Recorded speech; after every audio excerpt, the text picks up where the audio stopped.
ये तो किस्मत ही पहुंचा है।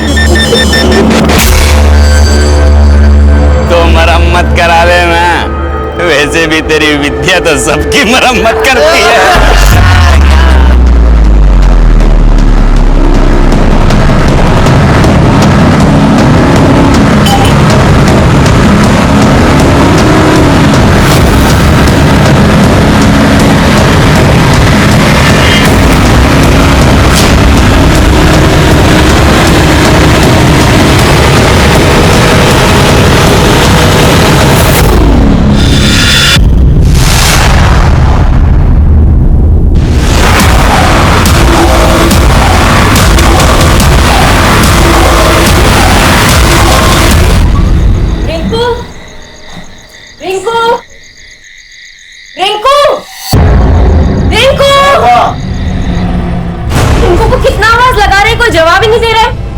यही तो बैठा के गए थे, हो गए यही कहीं।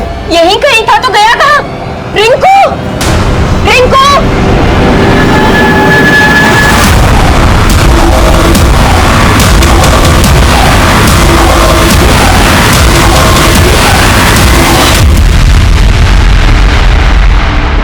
नमस्कार, मैं senior inspector Abhimanyu Jindal, crime petrol Dastak में आप सभी का स्वागत करता हूं। अक्सर हम कोई कदम उठाने से पहले इस बात की परवाह नहीं करते कि उसका अंजाम क्या होगा, और कई बार हम अपनी इन गलतियों से सबक भी लेते हैं, लेकिन कभी कभी वो सबक इतना डरावना होता है कि वापसी के सभी रास्ते बंद हो जाते हैं।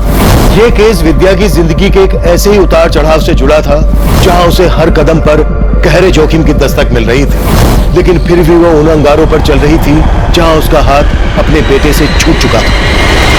ये केस सिर्फ विद्या के बेटे के गायब होने की पहेली नहीं था, ये केस हमें एक अलग ही परिवेश में लेकर जाने वाला था। साहब, ये हमारा बेटा बिट्टू सुबह पूजा के फूल लेने गया था, तब से मिल नहीं रहा है। अकेले? जी साहब। पंडित जी, आपका बेटा बहुत छोटा है, आपने इसे अकेले ही बाजार में भेज दिया? साहब, बिट्टू रोज अकेले ही बाजार में फूल लेने जाता था। हमारी शादी के 15 साल के बाद हमको एक लौता बेटा मिला था साहब। अगर इसको कुछ हो गया साहब तो हमारी स्वर्गवासी बीवी की आत्मा हमको बहुत कचोटेगी साहब, बहुत कचोटेगी।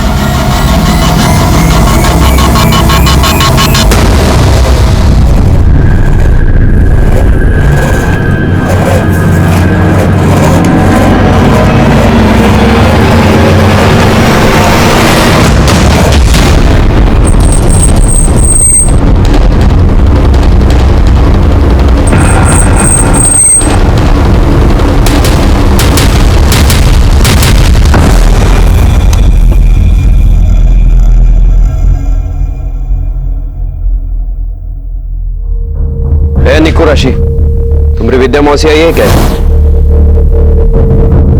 नहीं मौसा जी, विद्या मौसी तो नहीं आई। रिंकू मिला क्या? रिंकू तो तभी मिलेगा ना जब तुम्हारी मौसी मिलेगी। निको, तुम्हारे मम्मी पापा आया अंदर? नहीं, वो तो राशि के घर गए। ठीक है, चलो चलता हूं।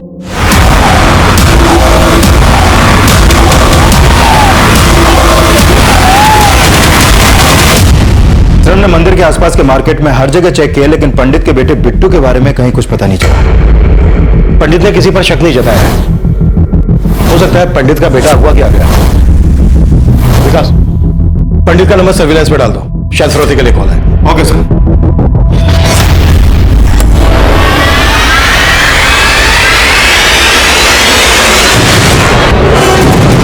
विद्या, रिंकू, अरे कहाँ रखा है इनको?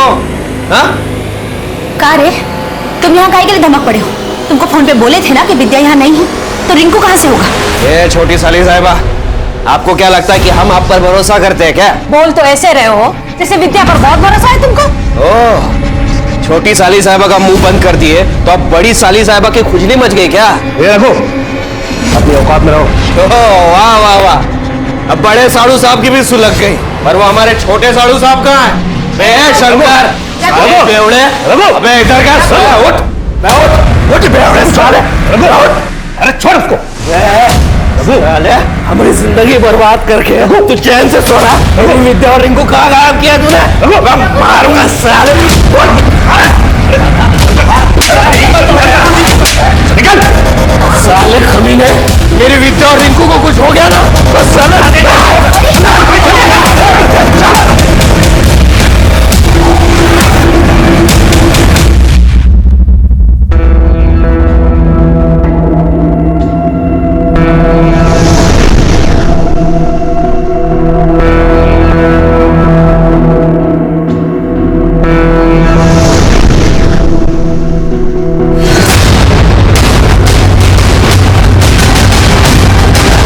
आप जिस नंबर को डायल कर रहे हैं वो इस समय स्विच्ड ऑफ है।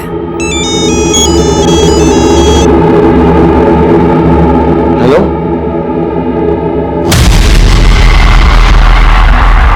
सर, बिट्टू के फादर को अभी एक रैंसम कॉल आया था। कॉल रिकॉर्ड हो गई है। सर, किडनैपर ने उससे बड़ी अजीब सी शर्त रखी है। कैसी शर्त? अपने बेटे बिट्टू की सलामती चाहता है तो विद्या के बेटे रिंकू को लौटा दे। विद्या का बेटा? हमको क्या पता उसके बेटे के बारे में? सोच ले, दोबारा कॉल करेंगे। ये विद्या और उसका बेटा कौन है? सर, हो सकता है पंडित ने किसी विद्या के बेटे के साथ कुछ किया हो। पंडित को बुला लिया सर मैंने, उससे ही बात करते हैं। साहब, हमको नहीं पता विद्या का बेटा कहाँ है, और हमको ये भी नहीं पता कि वो आदमी कौन था और ये सब हमसे काहे कह रहा था। विद्या कौन है ये तो पता होगा ना? हाँ हाँ साहब, हमारे गांव की है, आती है कभी पूजा पाठ करने के लिए, और ये फोन भी तो उसी के नंबर से आया था साहब। कॉल विद्या के नंबर से आया था, पर आवाज तो किसी आदमी की थी, बात तो किसी आदमी ने की थी। यही तो हमारी समझ में नहीं आ रहा है साहब कि हमारे बिट्टू के बदले में वो आदमी हमसे विद्या का बेटा क्यों मांग रहा था। हमको अपने बिट्टू की बहुत फिक्र हो रही है सर, उसको ढूंढ दीजिए सर, उसको ढूंढ दीजिए।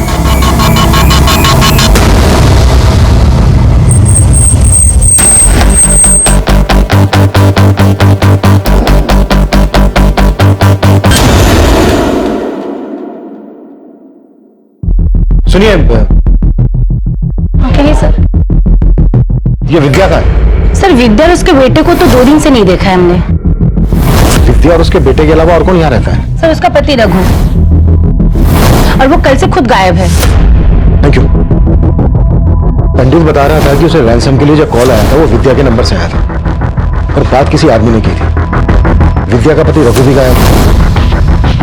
कहीं ऐसा तो नहीं है कि इन दोनों मियां बीवी की मिलीभगत हो? ताला तोड़ो, चलो।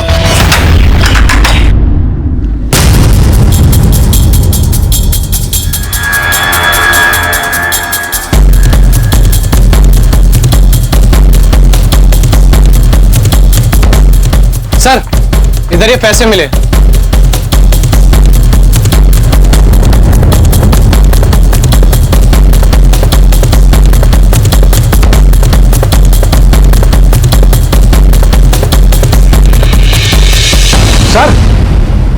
सर ये देखिए, सर ये पर्चियां, हर पर्ची पे कुछ ना कुछ लिखा हुआ है।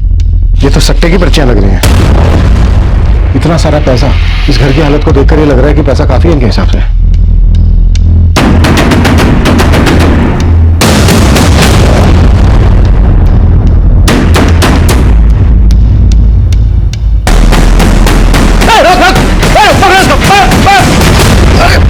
अरे साहब, मैंने कुछ नहीं किया साहब। अरे साहब, मेरी बात तो सुनिए साहब, मैंने कुछ नहीं किया। क्यों भागा था तू?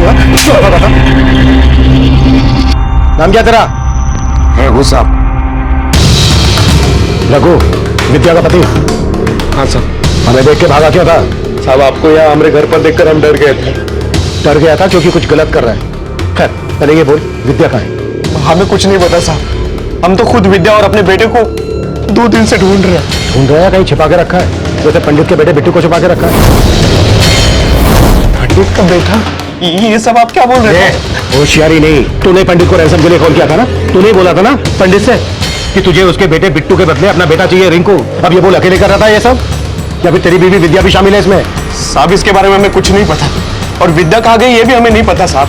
वो तो खुद हमारे बेटे रिंकू को लेकर गायब हो गई है। गायब है तो तूने गुमशुदगी की रिपोर्ट क्यों नहीं लिखवाई? साहब, हमको तो लग रहा था कि वो हमसे तंग आकर भाग गई है।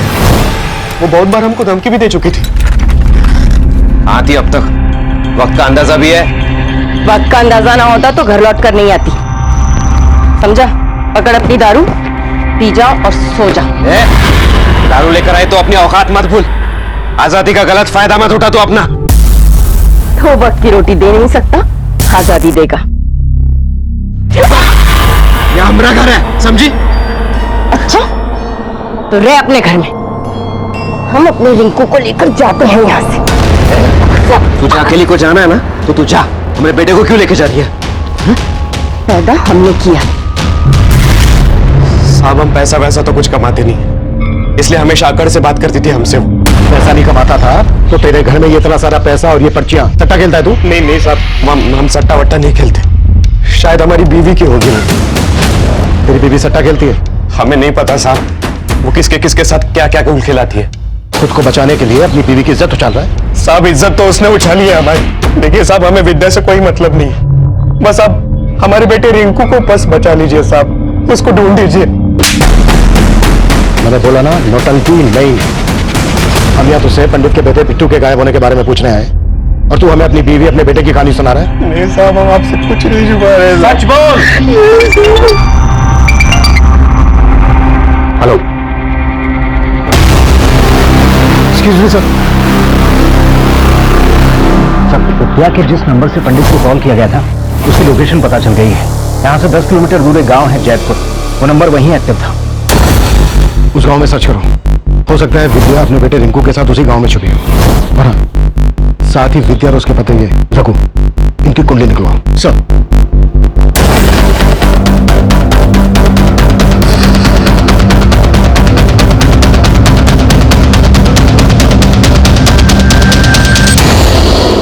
एक्सक्यूज मी सर, इस रघु के बारे में पता किया, पड़ोसियों का कहना है कि ये डेली विद्या को मारा करता था। और ये भी पता चला है कि विद्या की 2 बहनें और भी। रघु की इन दोनों बहनों से भी नहीं बनती। अब छोटी साली का मुंह बंद कर दिया तो अब बड़ी को खुजली मच गई। विद्या अगर अपने बेटे के साथ गया तो ये बात विद्या की दोनों बहनों को भी पता होगी। उसकी बहनों से मिलना पड़ेगा। और सर, इस रघु के और भी कारनामों को पता चला है। ये रामटुल्लू में डेली शराब पिया करता है और वहां पर लौंडिया नाच भी करता है।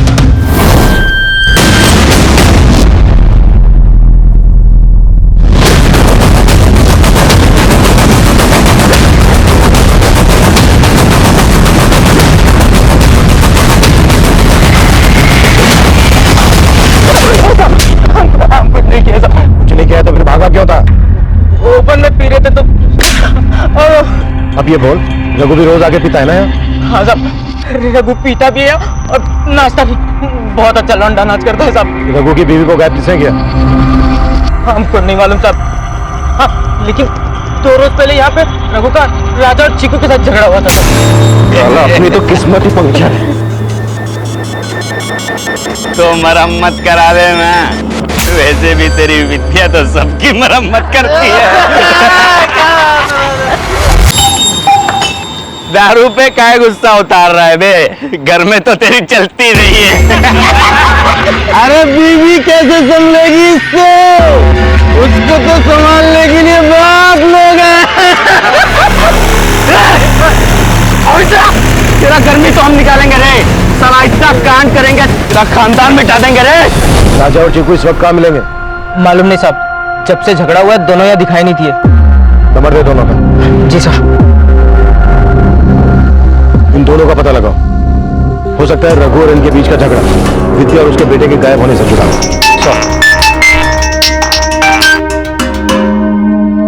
हाँ विकास, सर खबरी से पता चला है कि विद्या उस गांव में सुनसान पड़े घर में देखी गई है।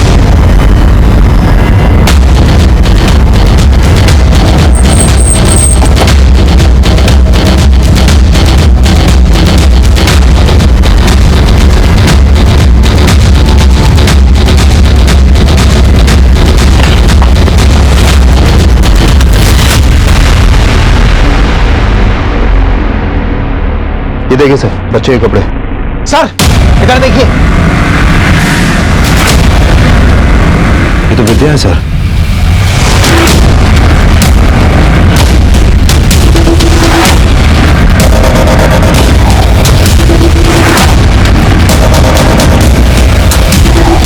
विद्या के फोन से यहीं से कॉल किया गया और कॉल किया था एक आदमी ने।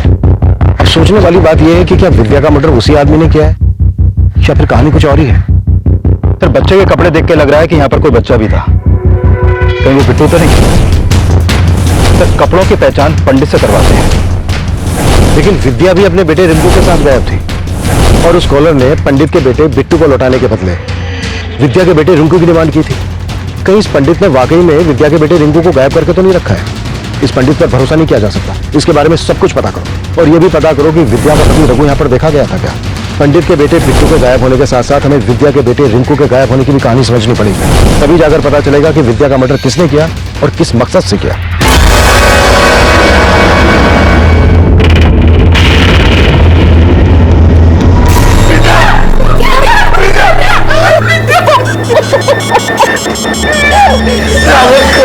हमारी विद्या की तो तुझे जान नहीं दी, लेकिन हमारा रिंकू बेटा कहाँ?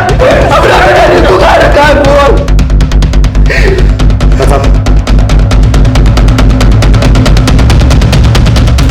लेकिन रघु बहुत ही चालाक आदमी है सर। विद्या उससे हमेशा ही परेशान रहती थी। सर हम तो खुद ही आपके पास रिपोर्ट लिखाने आने वाले थे विद्या के मर्डर का, रघु पे आरोप लगाने के लिए। उससे पहले ही वो सब नाटक कर दिया आपके सामने, ताकि आपको लगे कि हम ही दोषी हैं, हमने ही सब कुछ किया है। तो तुम कह रहे हो विद्या का मर्डर रघु ने किया है और उसका बेटा वो कहाँ है? सर वो हम कैसे बता सकते हैं कहाँ होगा? सर रघु कुछ कमाता धमाता नहीं था, एक नंबर का बेवड़ा है, शराबी आदमी है। आप तो सर चुपचाप उसके घर में थोड़ा पैसे का मदद कर देते थे, लेकिन वो इस बात का हमेशा उल्टा ही मतलब लेता था। तुम्हारे कहने का मतलब है कि रघु को लगता था तुम्हारा उसकी दीदी के साथ? साहब उसको जो भी लगता था सब गलत ही लगता था, ऐसा ही आदमी है वो। तुम जा सकते हो। सिर्फ रघु ही नहीं, मुझे विद्या का ये जीजा भी कुछ सही नहीं लग रहा है। इसे रघु के ऊपर शक था लेकिन हमारे पास नहीं। यहां तक कि विद्या की दोनों बहनें भी हमारे पास नहीं है। एक्चुअली मुझे पूरी फैमिली गड़बड़ लग रही है। पूरी फैमिली की डिटेल्स निकालो। राशि, राशि उतारो ये। क्या है? पुलिस को विद्या मौसी की लाश मिली है। क्या? और रघु मौसा जी बता रहे हैं कि तेरे पापा ने विद्या मौसी जी को मारा है। सर विद्या के कॉल रिकॉर्ड के मुताबिक उसका फोन 17 जुलाई की शाम कुबेर मंदिर के एरिया में एक्टिव था और फिर रामगढ़ की दिशा में जाकर बंद हो गया।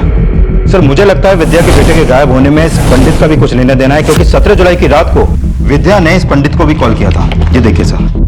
राजा और चिक्कू के बारे में कुछ पता चला? नहीं सर, का अंडरग्राउंड हो गया, कुछ पता नहीं चल पा रहा है। विद्या की फैमिली के साथ साथ राजा और चिक्कू के गायब होने का चक्कर भी समझना पड़ेगा। और सबसे पहले इस पंडित की खबर लेते हैं।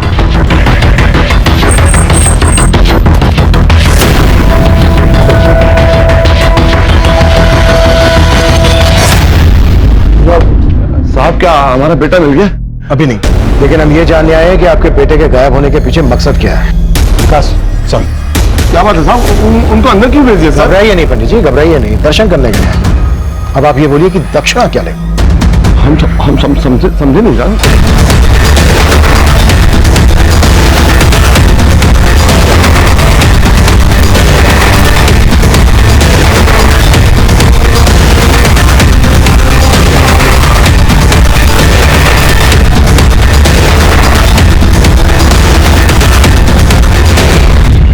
पहले आप ये बताइए कि विद्या ने 17 तारीख को आपको फोन क्यों किया था? हमने तो पहले ही बताया साहब कि पूजा पाठ के लिए आती रहती है।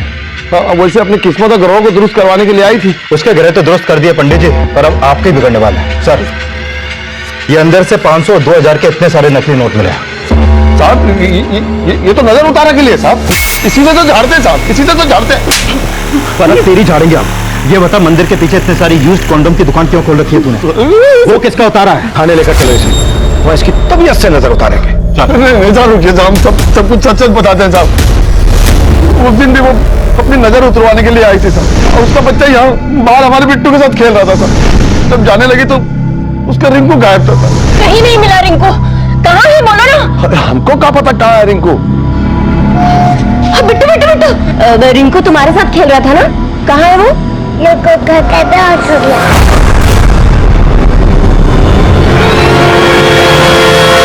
लड्डू खा के बेहोश हो गए? बोल क्या मिलाया था लड्डू में? बोल कहाँ है मेरा बच्चा? कमीने बोल। पगला गई है क्या? हमको क्या पता कहाँ है रिंकू? उसको गलत फहमी हो गई थी साहब, हमने तो सोचा ही नहीं था कि हमारे बच्चे को गायब कर देंगे। लड्डू में क्या मिलाया था तूने? सच बोल।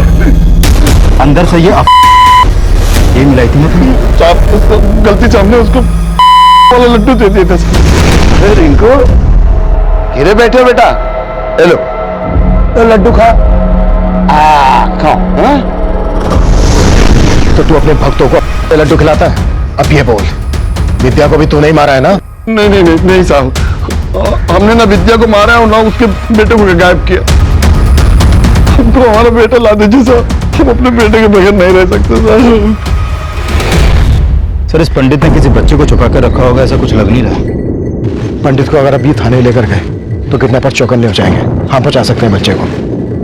एक काम करते हैं, पंडित को यहीं छोड़ देते हैं, लेकिन नजर रखो इस पर। Okay sir. हाँ प्रताप सर, एक खबर पता चली है। इस रघु को लौंडा डांस और शराब के साथ साथ जुए की भी लत है। टिहरी के पास इनका एक अड्डा है जहां पर अक्सर जुआ चलता है। उठा लो। Yes sir.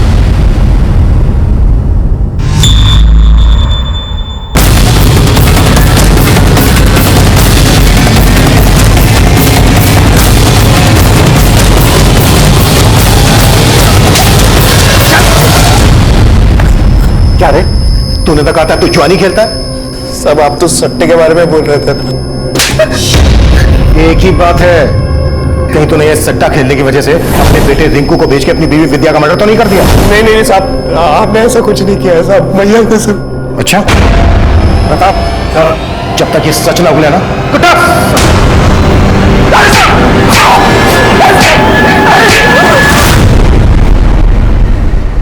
रघु की बीवी विद्या का मर्डर हो गया, उसका और पंडित का बेटा गायब।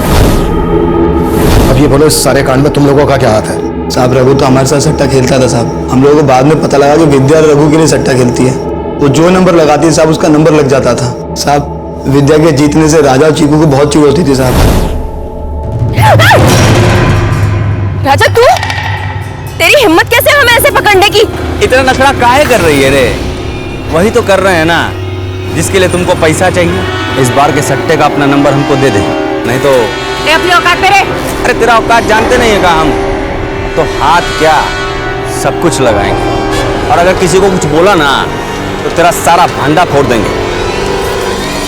रघु की बीवी विद्या का हमेशा सही नंबर लगता था? हाँ साहब। उसे पता कैसे चलता था सही नंबर का? अगर मालूम होता साहब, हम भी कुछ जीत जाते। सर, मैंने विद्या का बैंक अकाउंट चेक किया। शंकर के अलावा विद्या का बड़ा जीजा बिंदु भी विद्या के अकाउंट में समय समय पर काफी पैसे ट्रांसफर कर रहा है। बिंदु भी? हाँ सर। इस बिंदु से साहब, हम मानते हैं कि विद्या के अकाउंट में पैसे हम डाला करते थे, क्योंकि रघु कुछ कमाता धमाता नहीं था। पर विद्या उन पैसों से सट्टा खेलती थी, ये बात आपको मालूम थी? नहीं साहब, इसके बारे में हमको कोई जानकारी नहीं थी। शंकर भी विद्या के अकाउंट में पैसे डालता था, और रघु को लगता था कि शंकर का और विद्या का अफेयर चल रहा है। क्या आपका भी विद्या के साथ? अरे नहीं साहब, कैसी बातें करते हैं आप साहब। विद्या तो हमारे लिए हमारी छोटी बहन की तरह थी, और हमको पूरा विश्वास है कि विद्या के खून में किसी घर वाले का नहीं बल्कि बाहर वाले का हाथ है। बाहर वाला कौन? वो तो आपको ही पता लगाना होगा साहब। रघु को तो कुछ पड़ी नहीं थी। बेकार में इन बातों को छेड़कर आप हमारे खानदान की इज्जत मत उछालिए साहब। ये तो आगे पता चल ही जाएगा किसको कितनी इज्जत प्यारी है। जरूरत पड़ी तो फिर आएंगे। पंडित प्रमोद के बेटे बिट्टू की मिसिंग कंप्लेंट फाइल होने के बाद हमने ये सोचा भी नहीं था कि ये केस विद्या के मर्डर और विद्या के बेटे रिंकू के गायब होने की पहेली बन जाएगा। ये साफ था कि विद्या के फोन से जो पंडित प्रमोद को फौती के लिए कॉल किया गया था, उसमें ये शर्त रखी गई थी कि पंडित को उसका बेटा बिट्टू तभी मिलेगा जब वो विद्या के बेटे रिंकू को लौटाएगा। लेकिन पंडित प्रमोद ने क्या वाकई में रिंकू को अगवा किया था? ये पुख्ता नहीं था। अगर वो कॉल विद्या ने ही करवाया था तो वो आदमी कौन था जिसने वो कॉल किया था? क्या विद्या किसी साजिश का शिकार हुई थी? क्या ये साजिश उसकी दोनों बहनें, दोनों जीजा ने रची थी, या फिर कहानी कुछ और ही थी? रघु और विद्या से झगड़ा करने वाले राजा और चीकू क्यों और किस मकसद से फरार थे? ये कुछ एक ऐसे सवाल थे जिनका हम जवाब ढूंढ रहे थे, लेकिन तब इन सवालों के जवाबों से हम कोसों दूर थे।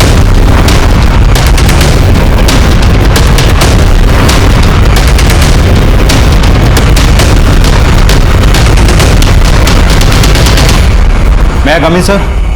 यस, कम इन। सर, विद्या और उसकी बहनों से जुड़ी एक बात पता चली है। सर, विद्या के फादर के कोई बेटा नहीं था, इसलिए उन्होंने अपनी सारी प्रॉपर्टी अपनी तीनों बेटियों के नाम कर दी थी। लेकिन अपनी प्रॉपर्टी का आधा हिस्सा उन्होंने अपनी बेटी विद्या के नाम किया और बाकी का आधा हिस्सा अपनी दोनों बेटियों सविता और मालती के नाम किया।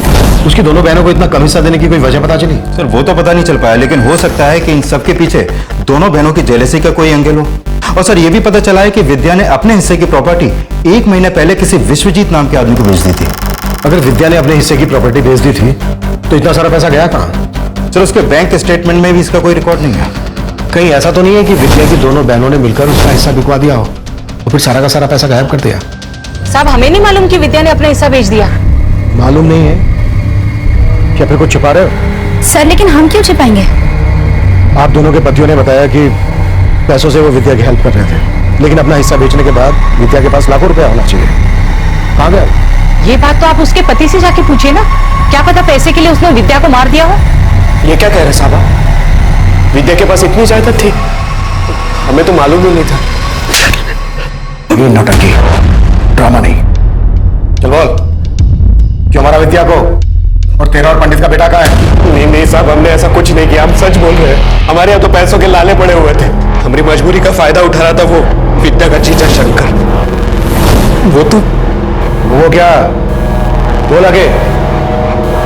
वो विद्या के साथ। हम अच्छी तरह जाना था कि तुम इतना पैसा नहीं कमाते हो कि तुम अपना घर चला पाओ। फिकर नॉट, हम तुम्हारी मदद करेंगे। मदद? अरे तुम परेशान नहीं हो। अब आदमी कोई किसी की मदद करेगा तो बदले में कुछ तो मांगेगा। तुम्हारी मिसेज को कभी कभी हमारे पास भेज दिया करो बस। ए शंकर, ये क्या बकवास कर रहा है बे? बीवी है वो हमारी, जबान संभाल के बात कर। अरे क्रोध करने से कुछ हासिल नहीं होगा, अपने पैसा और दारू के बारे में सोच। चलो, कैसा पति है तू? अपनी बीवी का सौदा किया? और क्या करता साहब, हमारे यहाँ तो खाने के लाले पड़े हुए थे, इसलिए जिल्लत की जिंदगी बर्दाश्त करनी पड़ी। और जब जिल्लत की जिंदगी बर्दाश्त नहीं हुई तो मारते विद्या को? नहीं साहब, सोने का अंडा देने वाली मुर्गी को हम क्यों मारेंगे साहब? हमें तो शक है उसकी बहन पर। कहो, तुमको मालूम है तुम्हारी बीवी कहाँ है? हाँ, आपके पति के साथ हुंदुर फॉल गई है पिकनिक के लिए। तुमसे तुम्हारी बीवी संभलती नहीं है, तुम ना उसके दलाल बन गए हो। ये सब आपको किसने बताया? अरे खुद विद्या बोली है कि तुम बोले हो उसे शंकर के साथ सोने के लिए। अरे कैसे आदमी हो? तुम्हारी बीवी सरेआम हमारे घर आकर हमारे पति के साथ सो रही है और तुम्हें कोनो दिक्कत नहीं है? देखिए, हमें कोनो दिक्कत नहीं है, और अगर आपको है ना तो जाके बोल दीजिए। पति भी आपका है और बहन भी आपकी, जो मर्जी है करो। सब माना कि अपनी इज्जत हम खुद बेच खाए, लेकिन हमने विद्या के साथ ऐसा कुछ नहीं किया। विद्या से दिक्कत थी उसकी बहन मालती को, और सब उसकी जायदाद के बारे में सुनकर तो लग रहा है कि उसकी बड़ी बहन सविता को भी उससे दिक्कत होगी। साहब बस हमारे बेटे रिंकू को ढूंढ दीजिए साहब, बाकी हमें कुछ दीजिए। मेरे साथ होशियारी नहीं। कहाँ है विद्या का बेटा? और पंडित के बेटे को क्यों अगवा किया तूने? विद्या को फंसाने के लिए? साहब हमने किसी को नहीं फंसाया, हम कुछ नहीं जानते साहब। हम उसे काहे मारेंगे? वो तो हमको बहुत पसंद करती थी साहब, लेकिन साहब हमारी बीवी मालती और सविता दीदी बहुत चिढ़ते थे विद्या से। आप उनसे पूछो साहब, हम कसम खाते हैं हम कुछ नहीं किए साहब। तो आप दोनों ये तो बिल्कुल बोलना ही मत कि विद्या का आपके पति शंकर और बिंदु के साथ अफेयर नहीं चल रहा था। नहीं साहब, आप बिंदु जी को इसमें मत घसीटिए। ये सब मालती का पति शंकर करता था। विद्या ने हमारी जिंदगी नरक बना दी थी, लेकिन हमने कुछ भी नहीं किया उसके साथ, बल्कि हम तो उसे समझाते थे, लेकिन हमेशा हमें उल्टा ही समझती थी। ये क्या कर रही है तू विद्या? अपनी ही बहन का घर उजाड़ रही है तू? उजाड़ रही हूँ? उजाड़ नहीं रही हूँ दीदी, उसका घर बसा रही हूँ। जो खुशी वो अपने पति को नहीं दे सकती ना, वो खुशी दे रहे हैं हम उसके पति को। अरे कमीनी, तू मेरा पति छीन रही है। छीना नहीं है। ओ, तुम्हें तो रघु पसंद था ना, तो तुम रख लो उसको, चलेगा मुझे। ये तू बहुत गलत कर रही है विद्या, मैं कह रही हूँ तुझे। तू ना गलत कर रही हूँ मैं दीदी। आपको भी रघु में हिस्सा चाहिए क्या? तो ले लो ना, मैंने कब मना किया आपकी? या होश में रख के बात कर तुम। आपकी क्यों सुलग रही है जिया जी? आप भी शंकर जिया जी की तरह हमें लूटना चाहते हैं क्या? तो लूट लीजिए।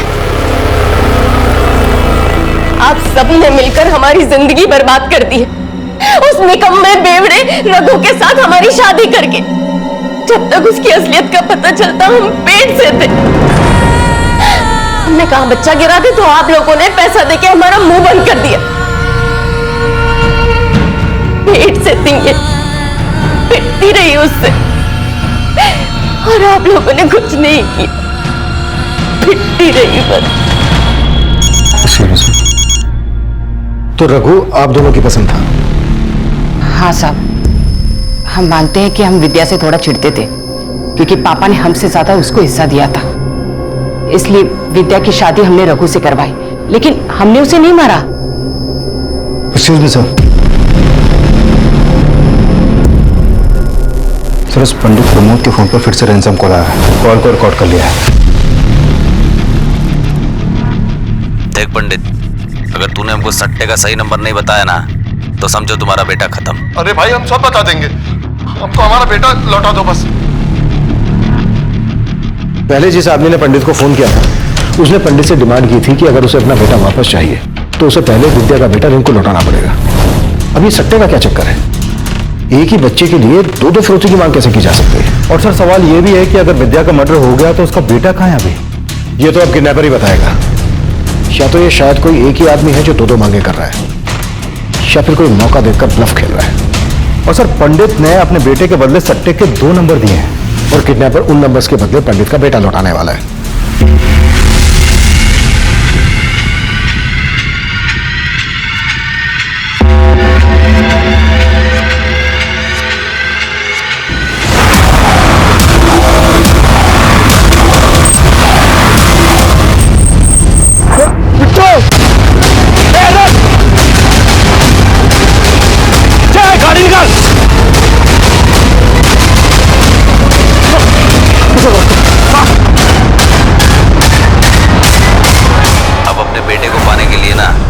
अगले आदेश का इंतजार कर।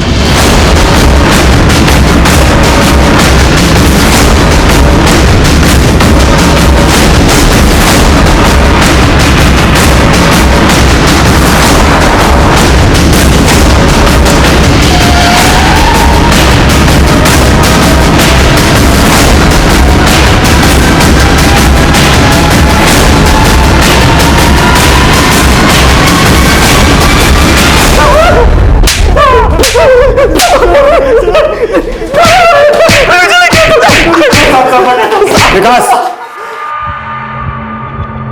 हम मानते हैं साहब कि हम पंडित के बेटे को उठाना चाहते थे। पंडित के बेटे को क्यों उठाना चाहते थे? साहब, पंडित सट्टे के नंबर जानता है, वो जो नंबर बोलता है वही आता है।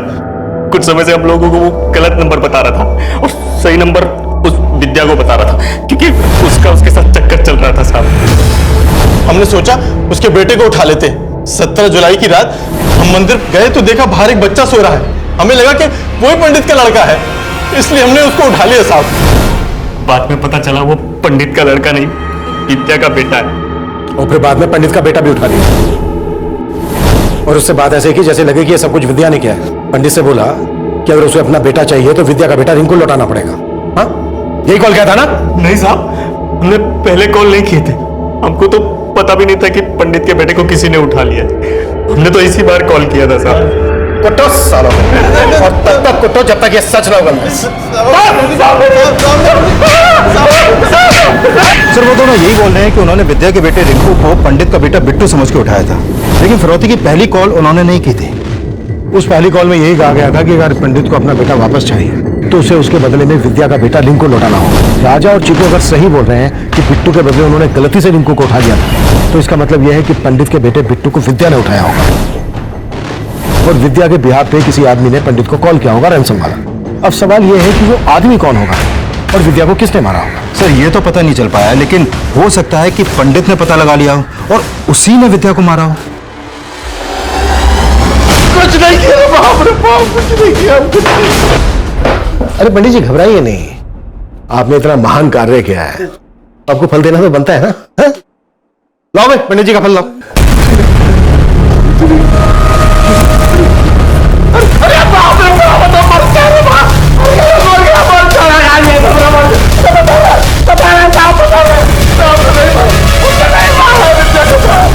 ये सट्टे के नंबर का क्या चक्कर है? अरे साहब, वो भी हमारा पागल था साहब। अरे बाप रे, हमारी सेटिंग थी साहब, सट्टे खेलने वाले थे साहब। हम सबको सट्टे का नंबर बताते थे और सबसे खूब पैसा वसूलते थे सर। और सर, सब हमको चमत्कार ही समझते थे सर। और यही चमत्कार दिखाकर तो विद्या के साथ शारीरिक संबंध बनाता था। नहीं साहब, वो रघु खुद भेजता था उसको हमारे पास साहब। इसके लिए हम विद्या को सही नंबर बता देते थे, लेकिन हम उसको मारे नहीं साहब, हम उसको मारे नहीं।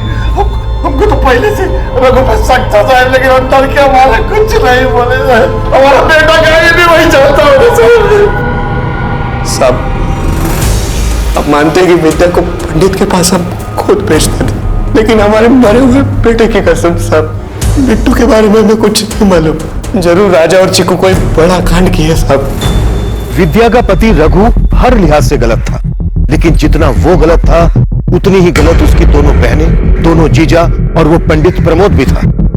ये सब विद्या के शोषण के लिए जिम्मेदार थे, लेकिन विद्या का मर्डर किसने और किस मकसद से किया होगा, ये पहली ज्यों की त्यों बनी हुई थी। और तब तक हम ये भी पता नहीं लगा पाए थे कि विद्या के फोन से प्रमोद को कॉल करके किस आदमी ने रिंकू के बदले बिट्टू को लौटाने की शर्त रखी थी। राजा और चीकू ने कबूल किया कि विद्या के बेटे रिंकू की हत्या उनकी नाकाम साजिश का अंजाम थी, लेकिन पंडित प्रमोद का बेटा कहां गायब था, इसका हमें कोई सिरा नहीं मिल रहा था।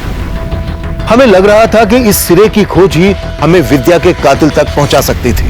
सर, पंडित और रघु का पूरा पर्दाफाश हो गया, उनके सारे गलत काम भी सामने आ गए, लेकिन इन सब में उनका कोई हाथ है ऐसा कुछ भी सामने नहीं आया। तो फिर विद्या का मर्डर किसने किया होगा और बिट्टू के गायब होने के पीछे क्या राज हो सकता है? आई एम श्योर विद्या का मर्डर और पंडित के बेटे के गायब होने का राज एक ही जगह मिलेगा। पंडित के बेटे के ट्रेसेस जिस गांव में हमें मिले, वहां से एक रास्ता जाता है रामगढ़ की तरफ और दूसरा रास्ता जाता है रांची की तरफ। और ये रांची शहर की तरफ जो रास्ता जाता है, ये शहर से पहले ही नामकुम की तरफ डिवाइड हो जाता है। अब किडनैपर्स ने 3-3 कांड किए हैं, तो वो रांची शहर की तरफ तो जाएगा नहीं, क्योंकि उसे मालूम है पुलिस एक्टिव हो गई होगी। वो नामकुम की तरफ भी नहीं जाएगा, क्योंकि ये नामकुम के ही है। अब ये अकेला रास्ता बचता है रामगढ़ की तरफ जाने वाला। ये रास्ता आगे जाकर जहां जहां भी जाता है, वहां वहां हर जगह पंडित के बेटे के फोटो सर्कुलेट करो, अपने खबरों को एक्टिव करो। हमें हर हाल में पंडित के बेटे का पता लगाना है। एक बार पंडित के बेटे का पता लग गया तो ये राज भी खुल जाएगा कि विद्या का मर्डर किसने किया था। Okay sir.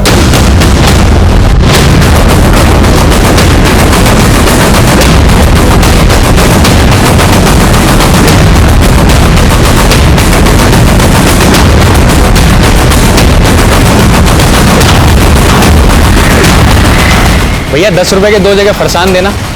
जी।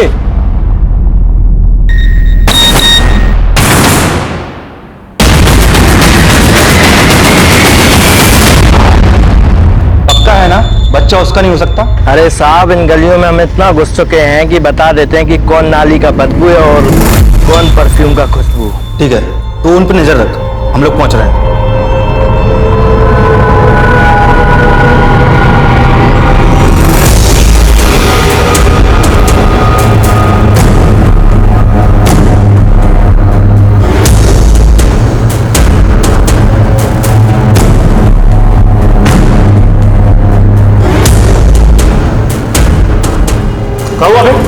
एक आदमी पीछे पड़ गया था, साला पता नहीं पुलिस का आदमी लग रहा था। का बकवास पे ले जा रहा है? और सर तू यहाँ क्या?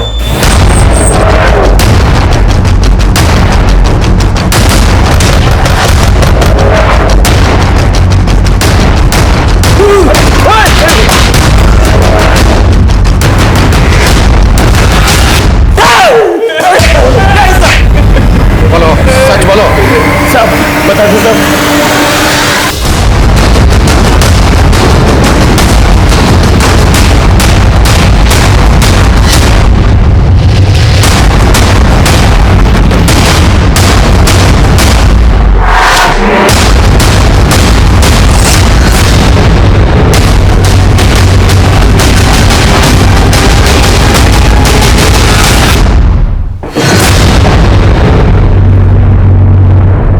तुम दोनों की उम्र का लिहाज कर रहा हूं। बेहतर है तुम दोनों के लिए कि शुरू से बताना शुरू कर दूं, एकदम शुरू से।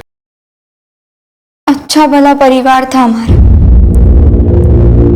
फिर वो विद्या मौसी आई, पूरे परिवार को उलट पुलट कर दिया। मम्मा, मैं आ गई। राशि बेटा, अंदर मत जा, तू यहीं बैठ। क्यों, क्या हुआ?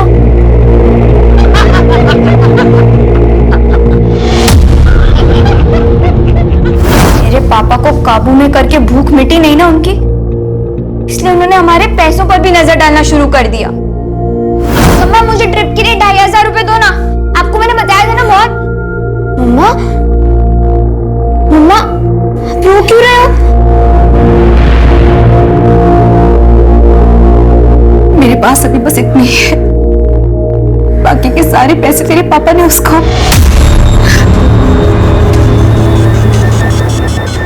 आपने उसे टाइम दिया, माँ का बेड दिया, तब भी मैंने आपसे कुछ नहीं कहा। लेकिन आप उसके चक्कर में मेरी लाइफ डिस्टर्ब क्यों कर रहे हो? मेरी हक की चीजें आप उसे क्यों दे रहे हो पापा? उस दिन हमने तय कर दिया कि हम विद्या मौसी को छोड़ेंगे नहीं। और हमें पता चला कि विद्या मौसी का बेटा रिंकू गायब है। बस हमें अपना मौका मिल गया। उनको लगता था कि पंडित ने रिंकू को किडनैप किया है। हमने उनसे कहा कि हम पंडित के बेटे को किडनैप करते हैं और बदले में रिंकू को वापस मांग लेंगे। शुरू में तो वो मना कर रही थी, लेकिन फिर वो मान गई। उसके बाद निक्कू ने पंडित को कॉल किया। पंडित अपने बेटे बिट्टू की सलामती चाहता है तो विद्या के बेटे रिंकू को लौटा दे। सोच ले, दोबारा कॉल करेंगे। लेकिन हमें तो बस मौका चाहिए था।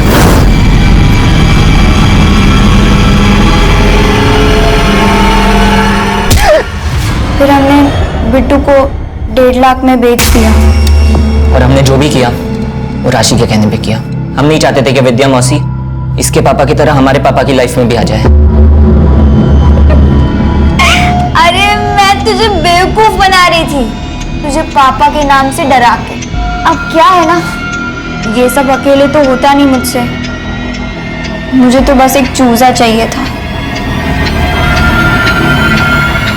तुमने अपनी जिंदगी खराब करने वाले से बदला लेने के लिए दूसरे की जिंदगी बर्बाद कर दी।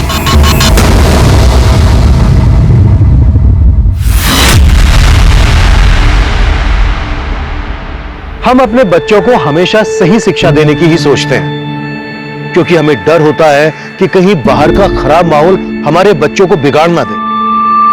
लेकिन हम कभी ये नहीं सोचते कि हमारी खुद की बुरी आदतें भी हमारे बच्चों पर गलत असर छोड़ सकती हैं। लेकिन विद्या और रिंकू के साथ जो हुआ उसके लिए हमेशा रघु जिम्मेदार रहेगा। सवाल यह भी उठेगा कि दूसरों की ज्यादतियां स्वीकार करने के बजाय बेहतर यह होता कि वो अपनी गरिमा को बचाने की कोशिश करती, हमारे पास आती, हमसे न्याय की मांग करती। उसकी सबसे बड़ी भूल यह भी थी कि रिंकू के लापता होने के बाद वो हमारे पास नहीं आई और राशि और निक्कू की बातों में आकर उसने पंडित प्रमोद को सबक सिखाने की योजना बनाई। और जब जब सबक लेने के बजाय दूसरों को सबक देने की मंशा मन में उठती है, तब तब अगला कदम अपराध की तरफ जाता है। देखते हैं हमारे आज के एपिसोड की दूसरी कहानी।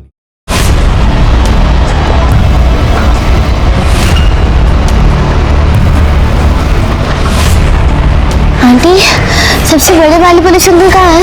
अंदर है बेटा, लेकिन क्या हुआ मुझे बताओ। नहीं, मुझे उनसे ही बात करनी, वो अंदर ही है ना? मुझे बताओ बेटा, मैं हेल्प करूंगी। नहीं। अरे रुको। सर बस बस, ऐसा कितनी चटनी लगाएंगे, तीखा हो जाएगा। आप तो मिर्ची भी खाते हो साथ में। अरे तीखे में ही तो मजा है ना मोरे। लो लो लो, तुम भी मिर्ची खाओ, लो लो। माला माफ करा, मैं इसमें खुश हूँ। अरे कहाँ जा रही हो? वेट। आप सबसे बड़े वाले पुलिस अंकल हो ना? हाँ बेटा, क्या हुआ, क्या बात हुई? अंकल, आप प्लीज काजल दीदी को निकाल लो, वो अंदर ही है। प्लीज अंकल, आप चलो ना। एक मिनट, तुम अकेली पुलिस स्टेशन आई हो? तुम्हारे साथ कोई बड़ा नहीं है? तुम्हारे मम्मी पापा कहाँ हैं? मैं मम्मी को बताया था, लेकिन मम्मी को लगता है मैं झूठ बोल रही हूँ, इसलिए मैं उनको बिना बताए आई हूँ। अंकल, आप प्लीज चलो ना वहाँ पे। नाम क्या है तुम्हारा? कहाँ रहती हो तुम? मेरा नाम रियादेश पांडे है और मैं सामने वाली बिल्डिंग में रहती हूँ। ये जल विहार में? हाँ। ओके, बैठो। हाँ तो रिया, पानी पियोगी? नहीं। ओके, अब ये बताओ, ये काजल दीदी ये बहन है तुम्हारी? नहीं, बहन नहीं है, हमारी फ्रेंड है और वो मुझसे ऊपर वाले फ्लैट में रहती है। अंकल, आप प्लीज उनको निकाल लो ना। अरे लेकिन किससे छुड़ा है? वो अपने ही फ्लैट में है ना? नहीं, वो उनका फ्लैट नहीं है, वो चंपक अंकल का फ्लैट है, वही उनको लेकर रहते हैं यहाँ पे। अंकल, मुझे पता है वो अंदर है। अंकल, आप प्लीज उनको निकाल लो ना वहाँ से। अंकल, एक मिनट, तुम्हारी ये काजल दीदी इस चंपक अंकल के साथ रहती है? नहीं अंकल, काजल दीदी अकेले ही रहती है। चंपक अंकल कहीं और रहते हैं, लेकिन उन्होंने बाहर से लॉक लगा दिया है। ये बात मैंने आई को बताई तो वो कह रही मेरी साली आए तो। वॉचमैन अंकल तो अपनी चेयर से ही नहीं उठते। अंकल प्लीज आप उनको बाहर निकालो ना uncle please. Okay okay okay sound, इसके साथ जाओ। अंकल प्लीज आप चलिए ना प्लीज अंकल। अरे बेटा ये पुलिस आंटी है ना, हाँ ये तुम्हारे साथ जाएंगी और अगर कुछ बड़ी प्रॉब्लम हुई तो हमको फोन कर देगी, फिर हम आएंगे। Okay promise? प्रॉमिस। जाओ।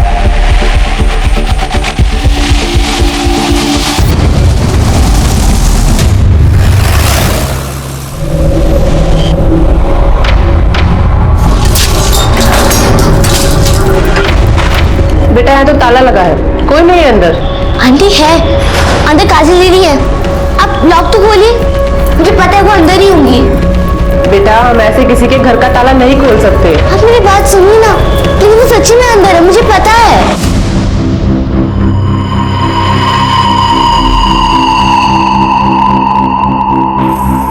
Excuse me. जी आप इन्हें जानती हैं? जी हाँ, ये चंपक जी का घर है। इनका कोई नंबर वगैरह है आपके पास? जी हाँ, उनका नंबर है मेरे पास।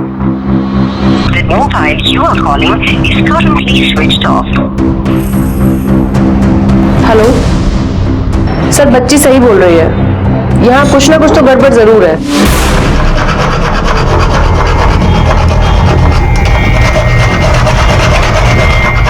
मम्मी इतनी कोशिश में कहाँ से आ रही है? कुछ नहीं बेटा।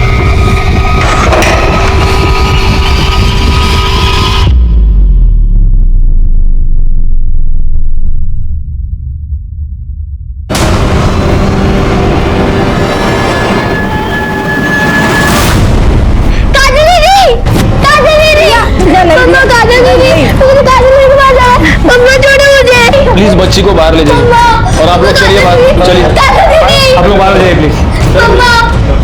मोरे पूरा घर ठीक से चेक कर लो। सर करे कोई चोट के निशान है? नो सर, सही है। कपड़ों की हालत और ये सीमेंट स्टेन्स देखकर लगता है कि इसके साथ रेप हुआ है। सर जब हम आए तो घर लॉक था, तो मे बी जो ओनर है घर का उसी ने रेप और मर्डर किया होगा। सर अंदर एक लड़की का आधार कार्ड मिला, इसी का नाम काजल, बाप का नाम बिरजू यादव। इस पर एड्रेस होगा, इसके घर वालों को इन्फॉर्म करो और उन्हें पुलिस स्टेशन बुला। और इस फ्लैट का ओनर चंपक, क्या चंपक अग्रवाल, अग्रवाल, उसको भी पुलिस स्टेशन बुला। सर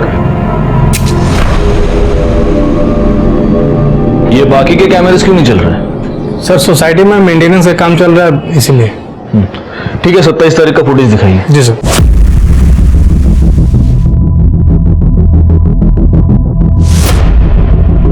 सर सोसाइटी में पहले से सबको इन्फॉर्म कर दिया गया था कि 27 तारीख को मेंटेनेंस के चलते दिन में 2:30 से 5:30 के बीच लाइट नहीं रहेगी, लेकिन सर काम जल्दी पूरा हो गया तो लाइट 3:30 बजे आ गई। नहीं, इसका मतलब 27 तारीख का 2:30 से 3:30, इसे 1 घंटे का फुटेज ही हमारे पास नहीं है।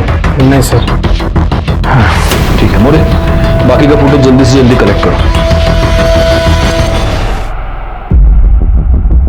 रिया तुम ठीक हो? क्या हम बात कर सकते हैं? जी। मुझे एक बात बताओ, तुम्हारी काजल दीदी को तुम कब से जानती हो? 6 महीने पहले, जब वो हमारी बिल्डिंग में नहीं आई थी।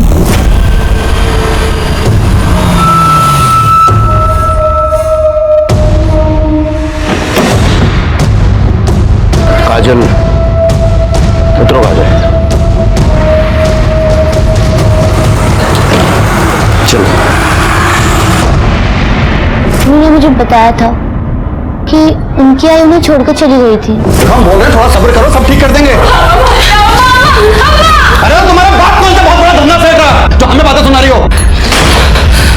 हमारे बाप पे जाने की औकात नहीं है तुम्हारी। 2 कौड़ी के आदमी हो तुम। चिटकुट पत्नी करने के अलावा तुम्हारे पास और कोई काम है क्या? हमें नहीं रहना है, हम जा रहे हैं। हमें छोड़ के मत जाओ, हम नहीं रह पाएंगे, हमें साथ में नहीं रह पाएंगे। हम आएंगे तुमको लेने, पर अभी नहीं लेके जाएंगे। नहीं रह पाएंगे। काहे नहीं लेके जा सकती? ये तुम्हारी और तुम्हारे पहले पति की औलाद है, तो संभालो इसे। हाँ तो इसको हमेशा के लिए छोड़ के नहीं जा रहे हैं, बस कुछ दिन की बात है, फिर आके लेके जाएंगे हम। तब तक ध्यान रखो इसका।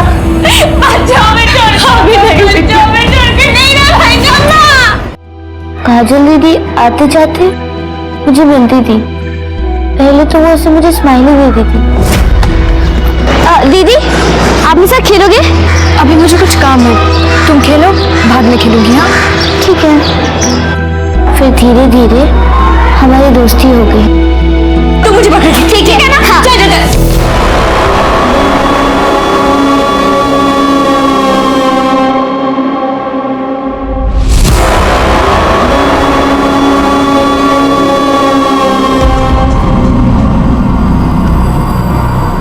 काजल,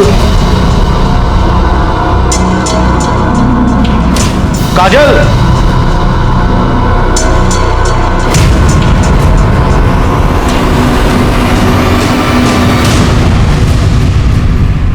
काजल ने तुम्हें बाद में बताया कि वो क्यों भाग गई थी? हाँ, क्योंकि वो अपनी मम्मी को बहुत मिस कर रही थी, इसलिए वो अपनी मम्मी से मिलने गई थी। फिर काजल दीदी कभी भी अपने घर नहीं गई, उनका फ्लैट से निकलना भी बंद हो गया। तुम क्या है? वो अंकल, मुझे काजल दीदी को अपनी नई डॉल दिखानी थी। काजल दीदी नहीं है, वो अपने घर चली गई, अब कभी नहीं आएगी। मुझे पता था अंकल, वो अंदर ही थी। मैंने उनसे बहुत बार बात करने की कोशिश की, मगर डोर लॉक था, मगर अंदर से आवाज आ रही थी। इसने ये सब मुझे बताया, पर मुझे लगा झूठ बोल रही है। बच्ची है, मिस कर रही होगी, इसलिए कहानियां बना रही है। मैं झूठ नहीं बोल रही थी, मैं सच बोल रही थी। अंकल, अगले दिन मैंने उनकी विंडो पे देखा कि काजल दीदी की कुर्ती लटक रही थी, जो पहले नहीं थी। ये बात मैंने मम्मी और वॉचमैन अंकल को बताया। जब उन्होंने मेरी बात नहीं सुनी तो मैं आपके पास आई। तुमने बिल्कुल सही किया। देखो बेटा, मैं तुम्हारी काजल दीदी को वापस नहीं ला सकता, लेकिन जिसने भी उसके साथ ये किया है उसे सजा जरूर दिलवा सकता हूँ। अरे नहीं सर, सर मेरी बात मानिए सर, मैंने कुछ नहीं किया सर, प्लीज। वो सब हम थाने में बैठ के बात करेंगे। सर मेरी बात मानिए सर, सर मैंने यकीन किए सर, मैंने कुछ नहीं किया सर, प्लीज मेरा। आपने कुछ नहीं किया? नहीं सर। फिर फोन बंद क्यों था आपका? सर वो मैं पनवेल गया था, तो मैं चार्जर घर पे भूल गया था, तो फोन की बैटरी डाउन हो गई थी सर। सर सच्ची सर मेरी बात। आप चुप रहिए सर। सर मैंने कुछ नहीं किया सर, बाकी बात मानिए सर। अरे sir sir sir sir sir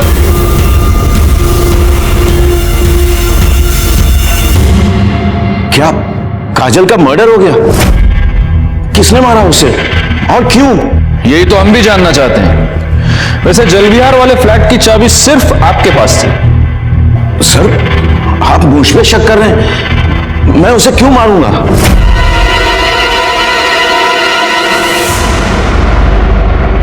वाह बिरजू, बिना पैसे दिए ही जा रहा है। चप्पल सेठ आप? अरे काहे का सेठ? जिसके तेरे जैसे कर्जदार हो उसे कंगाल होने में ज्यादा समय नहीं लगेगा। देख, पहले मेरे 8 लाख रुपया वापस कर, फिर यहां से हिलने की सोचना, क्योंकि बिना पैसे मैं तुझे मरने भी नहीं दूंगा। सेठ जी हम तो बस नई जगह नया काम ढूंढ रहे हैं सेठ जी, ताकि 2 पैसे कमा के आपकी उधारी चुका सके। सेठ जी थोड़ी मोहलत है ना। मोहलत? अरे बहुत दे दी मोहलत और बहुत कर लिया विश्वास। देख, अब या तो तू मेरे पैसे वापस दे दे या कोई गारंटी। तो पहले से ही सब कुछ गिरवी रख चुके हैं सेठ जी, हमारे पास कुछ नहीं है सेठ जी। वो तू देख ले, पर आज मैं यहां से हिलने वाला नहीं हूं।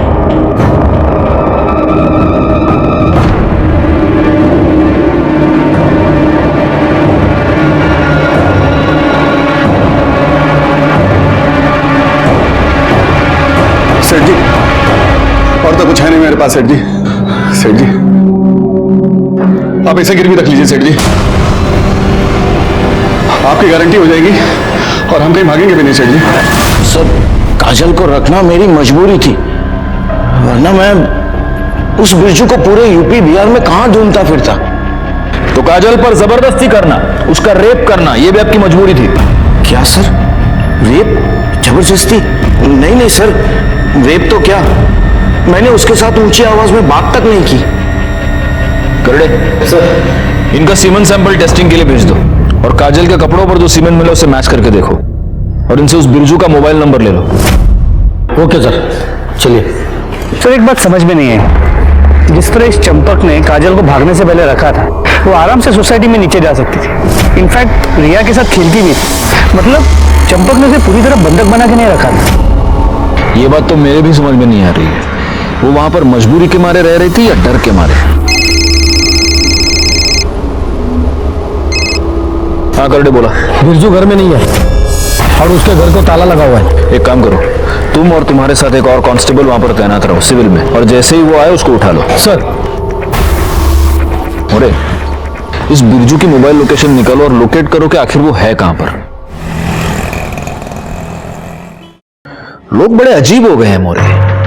ये रिया जैसी छोटी बच्ची काजल को ढूंढते ढूंढते यहां तक आ जाती है, अभी भी उसे न्याय दिलवाना चाहती है, और बड़ों को कुछ पड़ी ही नहीं। काश ये बड़े इन बच्चों से कुछ सीख पाते। सर काजल का पोस्टमार्टम रिपोर्ट।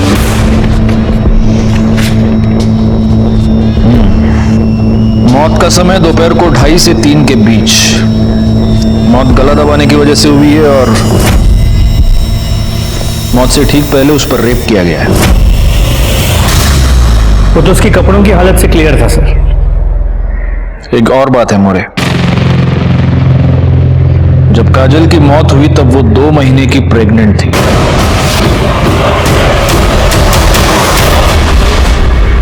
छह महीने तक तूने उस लड़की को कैद करके रखा, उस पर रेप किया, उसे प्रेग्नेंट कर दिया और फिर उसे मार दिया। मैंने ऐसा कुछ भी नहीं किया सर। वो भाग गई थी सर, मैं तो उसे लेने भी नहीं गया। उसका बाप खुद उसे मेरे पास छोड़ के गया था। माफ कर दीजिए सेठ जी, बच्ची है सेठ जी, भला बुरा का कोई समझ नहीं है इसे, लेकिन एक बात हम इसके खोपड़े में अच्छी तरह घुसा दिए हैं कि जब तक हम इसे लेने ना आए ना, ये हिलेगी नहीं यहां से सेठ जी। और सेठ जी आपकी तसल्ली के लिए बोल रहे हैं, अगर आप चाहें तो इसे रस्सियों से बांध के रखिए, हमें कोई एतराज नहीं।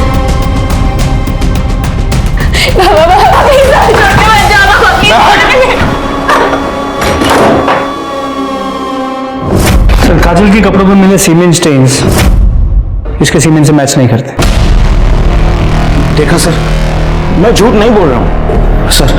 अब तो आपको प्रूफ भी मिल गया है सर। सर प्लीज प्लीज मुझे जाने दीजिए सर, प्लीज। जाओ।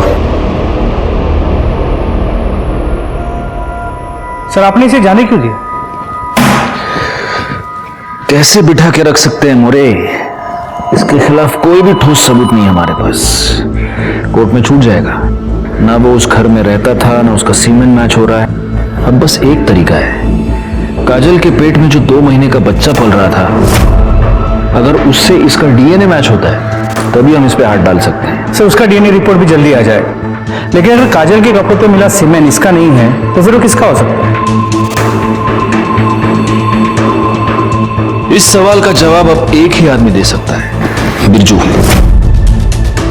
जो आदमी पैसे के लिए अपनी बच्ची को गिरवी रख सकता है, वो कुछ भी कर सकता है। क्या हुआ बिरजू का, पता चला? सर अब तक वो घर नहीं लौटा। करडे उसके घर पे नजर रखे हुए हैं।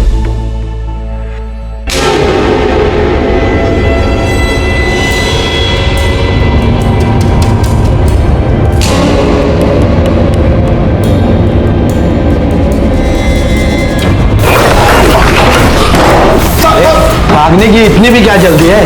पहले बड़े साहब को तो मिल। साहब मैंने क्या किया साहब?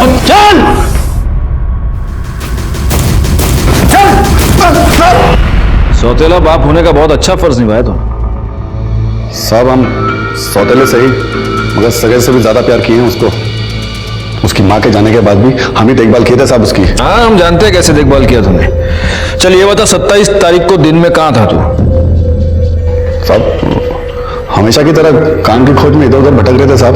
तो तेरे को जब काम नहीं मिलता तो तू चोरों की तरह अपने ही घर में घुस के आते, या आज कुछ स्पेशल था तेरा? हाँ बैंक वालों का और चंपक सेठ का कर्जा सर पे चढ़ गया था साहब। बैंक वालों ने तो 1-2 बार हमको पिटवाया भी साहब। हमारी फिराक में रहते हैं, इसलिए हमको अपने घर में चोरों की तरह जाना पड़ता है साहब। और उधर ये बीवी, ए सोना, किधर है वो? अरे काहे की बीवी साहब, वो तो हमें 6 महीने पहले ही छोड़ के चली गई।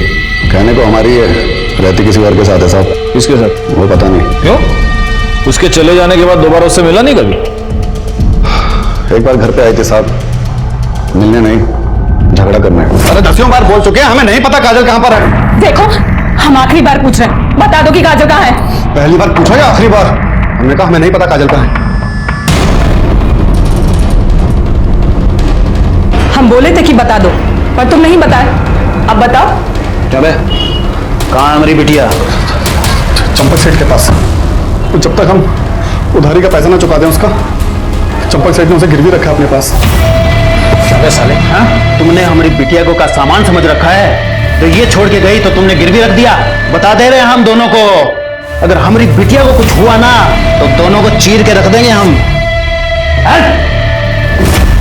मदन के डर से हम अपने ही घर में छुप के रह रहे हैं साहब, और वो चंपक सेठ साहब बिना पैसे दिए वो काजल को नहीं छोड़ेगा साहब।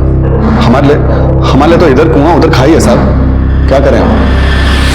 अब अगर तूने उसके पैसे दे भी दिए तो भी काजल तेरे पास वापस नहीं आ सकती, क्योंकि वो मर चुकी है। चंपक अग्रवाल के फ्लैट में किसी ने उसका मर्डर कर दिया है। बड़ा ही अजीब केस था, जहां रिश्ते रिश्तों को बेच रहे थे, उन्हें धोखा दे रहे थे। हमने बिरजू का सीमेंट सैंपल काजल के कपड़ों पर मिले सीमेंट से मैच करके देखा, लेकिन हमारे हाथ कुछ नहीं आया। अगर ये दोनों बेगुनाह थे तो फिर वो कौन आदमी था जिसने काजल पर रेप किया, उसे प्रेग्नेंट कर दिया और फिर उसका मर्डर किया? जो भी हुआ था वो उसी टॉप फ्लोर के फ्लैट में हुआ था जहां पर काजल कैद थी, और जिस फ्लैट में सिर्फ चंपक अग्रवाल की फैमिली ही आ जा सकती थी। इसीलिए हमने 27 अप्रैल का बिल्डिंग का सीसीटीवी फुटेज चेक किया और हमारे हाथ एक नई लीड लगी। अरे ये तो आकाश है। एक मिनट पॉज करो। सर, ये चंपक जी का पोता है, कभी कभी यहाँ आता है। हो सकता है इसी ने रेप किया हो। एक काम करो, आगे का फुटेज दिखाओ, देखते ये बाहर कब निकला या फिर ये अग्रवाल फैमिली का कोई और मेंबर आया है या नहीं। दिखाओ जरा। बस सर, इतना ही है। सर, अगर वो आकाश है तो वो दिन में 2:30 बजे आया है, और शायद इसी 1 घंटे के बीच वो वापस चला गया, क्योंकि उसके फैमिली का और कोई दूसरा मेंबर आता जाता दिखाई नहीं दिया। ओके मोरे, इस अग्रवाल फैमिली के बारे में पूरी इंफॉर्मेशन मुझे चाहिए। किसी अंदर के बंदे को काम पर लगा दो, कोई मेड सर्वेंट या कोई और। अब ये चंपक सेठ का फैमिली के बारे में क्या बोलने का मैडम? वो फैमिली में सब जेंटलमैन लोग रहते।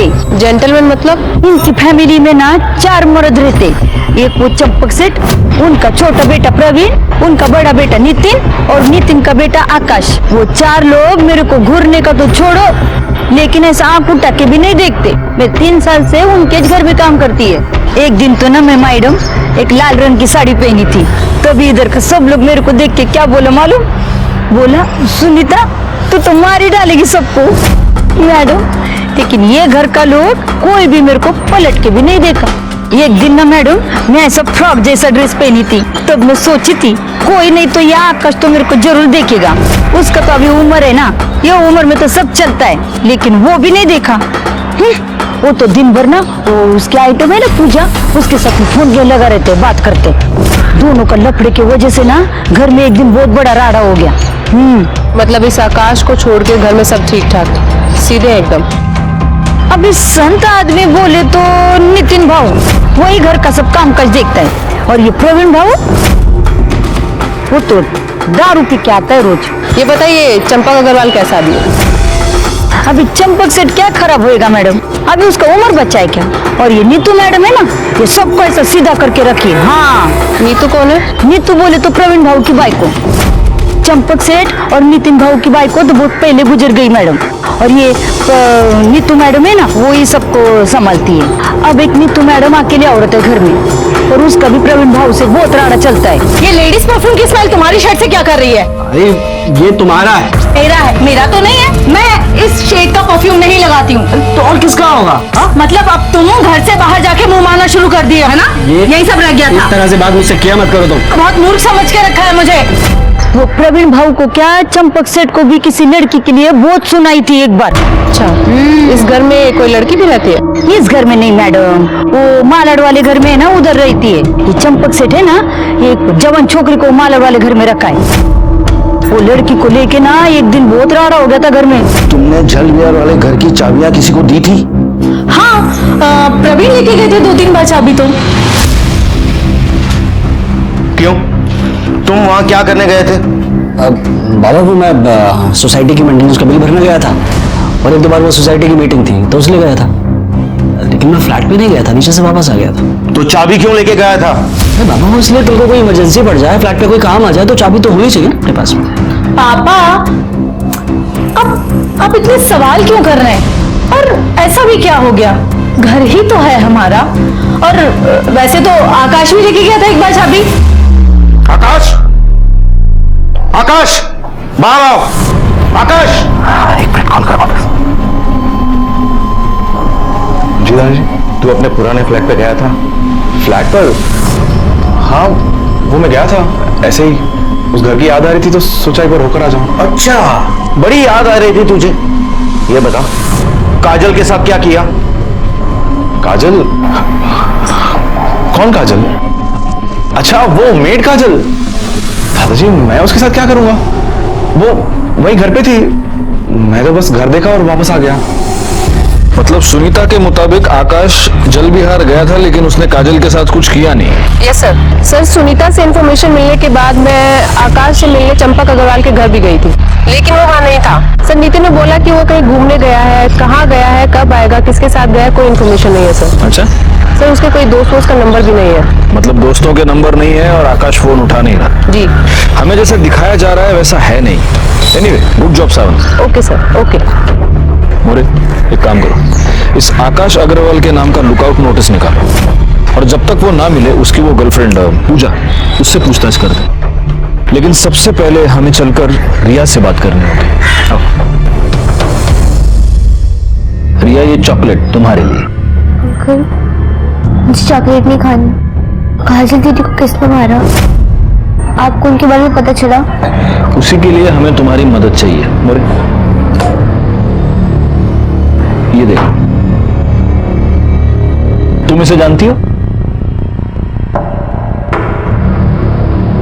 हाँ, ये आकाश भी है, चंपक अंकल की ग्रैंड से। अंकल, ये भैया बहुत बुरे हैं, कि मुझे बिल्कुल अच्छे नहीं लगते। बुरा है? क्यों बुरा है? क्या किया इसने? एक दिन जब मैं काजल दीदी के साथ खेलने के लिए उनके फ्लैट में गई थी तो मैंने देखा। छोड़ो तुझे? क्यों छोड़ो तुझे? मैं तुझे एक बार समझाया था ना।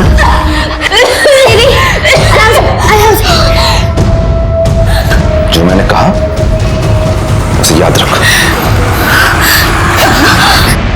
चलो। अच्छा, आप एक बात बताइए मोरे, ये आकाश के पिता नितिन या फिर इनके भाई प्रवीण, इन दोनों को आपने बाद में कभी आपकी सोसाइटी में देखा है? जी, प्रवीण भाऊ को मैंने सोसाइटी मीटिंग में एक दो बार देखा है। तो नितिन भाऊ को जब से इन लोग शिफ्ट हुए ना, 2 साल हो गए, तब से यहाँ नहीं देखा। नितिन भाऊ बहुत अच्छे इंसान है, और उनका बेटा वो तो एकदम आवारा बन गया है। और ये प्रवीण भाऊ, वो तो नितिन भाऊ से एकदम उल्टे। दारू पीना, तमाशा करना, वॉचमैन के साथ मारामारी करना, ये उसका रोज का काम है। इसीलिए सोसाइटी में उसकी कंप्लेंट हो गई थी। उसी के बाद चंपक भाऊ ने यहाँ से शिफ्ट कर लिया। ठीक है, हम चलते हैं। रिया, और ये चॉकलेट तुम्हारे लिए। अंकल, आप काजल दीदी को जिसने मारा है अपने पकड़ तो लोगे ना? बहुत जल्दी पकड़े। हाँ? क्या सावंत मैडम, आपको कुछ सुनाई दिया? No sir. मोरे, तुमने सुना कुछ? कुछ सुनाई नहीं दे रहा। वॉल्यूम बढ़ाइए थोड़ा अपना। हाँ चलो बताओ। सर, मेरे और आकाश के रिलेशनशिप में कोई कमिटमेंट नहीं था, वो बस सेक्सुअल था।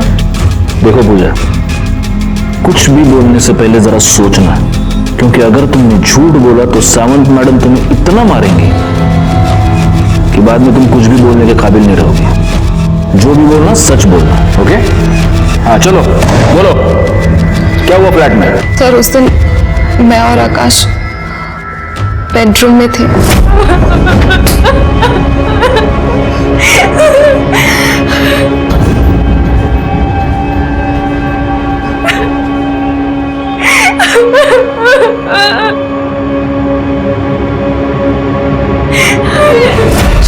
आई तुझे? एक लड़की होके दूसरी लड़की के साथ ऐसा करते हुए? तेरी माँ को बताऊं तेरी हरकत के बारे में? मुझसे गलती हो गई, प्लीज मेरी आई को कुछ मत बोलना। आकाश कहाँ है? सर मुझे नहीं पता आकाश कहाँ है, वो तो मेरा फोन भी पिक नहीं कर रहा है। जल्दी जल्दी आओ, इधर खुदाई का काम करो, थोड़ा पानी का टाकी बनाने का है। आओ, इतना चौका ना करो। हाँ, संभालो, संभाल के जरा। अरे ये क्या है? हटो, पीछे हटो।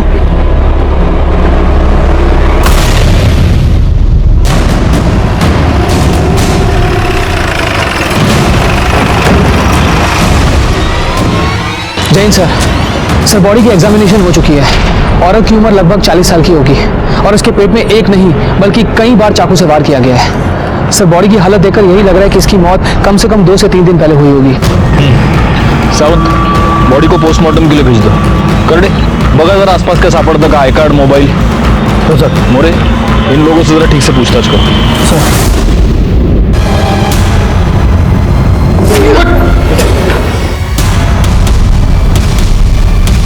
सर, ये तो काजल की माँ सोना है। क्या? हाँ सर, इसका मैंने फोटो बिरजू के घर पे देखा था। सोना का मर्डर हमारे लिए बहुत ही शॉकिंग था और शॉक के साथ साथ ये मर्डर हमारे लिए एक डाउट भी लेकर आया था कि क्या इन दोनों माँ बेटी के मर्डर्स का आपस में कोई कनेक्शन था, और अगर था तो क्या था। फॉरेंसिक रिपोर्ट के मुताबिक चंपक अग्रवाल के फ्लैट के दरवाजे पर रिया, काजल, चंपक और आकाश के अलावा 3 और लोगों के फिंगरप्रिंट्स मिले थे। इसका मतलब वहां पर कोई और भी आया था। फॉरेंसिक रिपोर्ट के बाद हमने सीसीटीवी फुटेज चेक किया, जिसमें से एक नया सच सामने आया जो चंपक के बेटे प्रवीण से जुड़ा हुआ था। सर ये आप मुझे क्यों दिखा रहे हैं? इसलिए दिखा रहे क्योंकि तूने ये कहा था कि तू जल विहार वाले फ्लैट पर कभी गया ही नहीं। जी। लेकिन काजल के मर्डर से 1 हफ्ते पहले यानी 20 तारीख को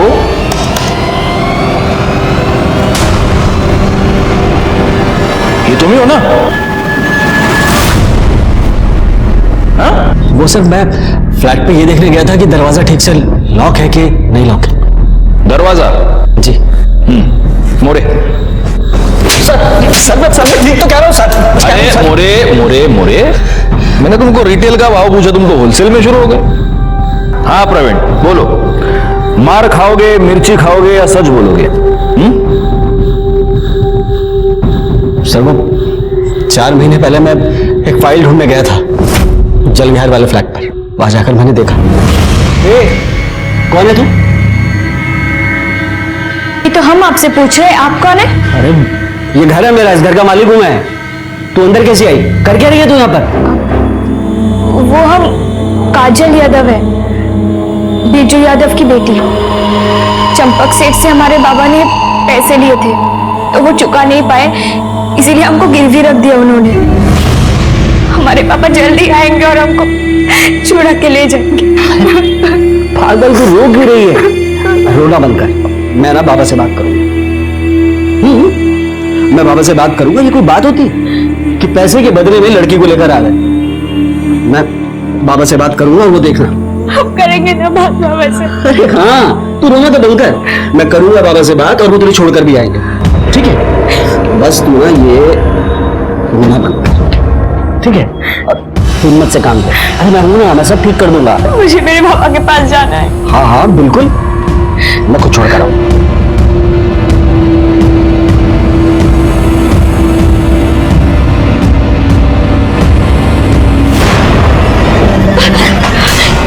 क्या कर रही है तू?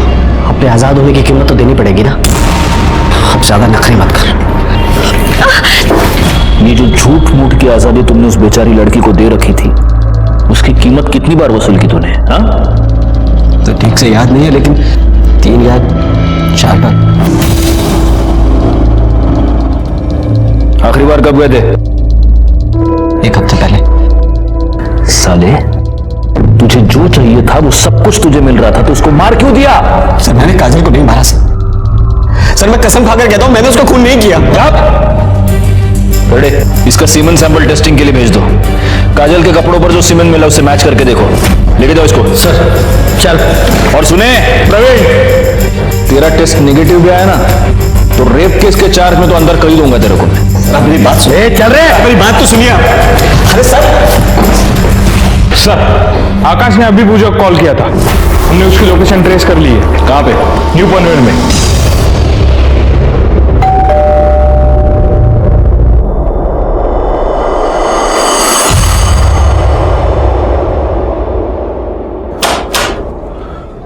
क्या है साहब? वो आपसे कोई मिलने आए हैं।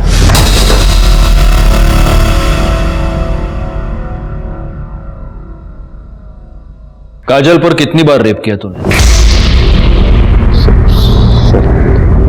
2 बार सर। एक बार पूजा के साथ, दूसरी बार last month. Sir sorry sir, मैंने बहुत ज्यादा पी रखी थी सर, और उसके बाद पूजा भी अवेलेबल नहीं थी सर, तो मैं वहां चला गया।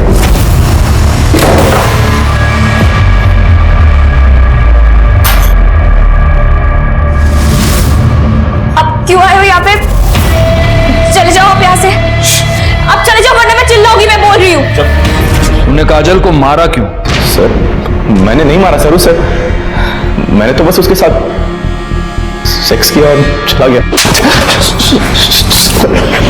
तूने सेक्स नहीं, तूने उसका रेप किया, और वो भी 1 बार नहीं 2 बार। मोरे सर, इसका सीमेन और डीएनए भी टेस्टिंग के लिए भेज दो। करडे सर, फोड़ून टाका या रेपिस्टला। सर सर सर सर मैंने नहीं मारा सर, सर मैंने नहीं मारा सर। डीएनए रिपोर्ट से यह साबित हो रहा था कि काजल के गर्भ में पलने वाला बच्चा प्रवीण का था, और उस पे कपड़ों पर जो सीमेन मिला था वो आकाश का। इससे यह साफ था कि प्रवीण ने काजल को प्रेग्नेंट किया था, और मरने से पहले आकाश ने काजल का रेप किया था। लेकिन अभी भी यह साफ तौर पे साबित नहीं हो पा रहा था कि काजल का मर्डर किसने किया, क्योंकि आकाश का अब भी यह कहना था कि उसने काजल को नहीं मारा। दूसरी तरफ सोना की पीएम रिपोर्ट से यह साफ था कि उसकी मौत पेट में चाकू मारने की वजह से हुई थी, और तभी सोना की सीडीआर डिटेल्स हमारे सामने आई। सर, सोना की कॉल रिकॉर्ड के मुताबिक वो एक शंकर राय नाम के आदमी के साथ रेगुलर टच में थी। ये शंकर राय एक हिस्ट्री शीटर है जो चोरी के लिए जेल जा चुका है। ये शंकर राय फिलहाल एक पप्पू नाम के आदमी के साथ रहता है जो चाबी बनाने का काम करता है। अब सर, सबसे इंटरेस्टिंग बात यह है कि 27 अप्रैल को दोपहर 3:37 पे ये शंकर और पप्पू जल विहार बिल्डिंग के सीसीटीवी फुटेज में देखे गए सोसाइटी से बाहर निकल गए 3:37 पे। यानी काजल के मर्डर के बाद। उठा लो दोनों को।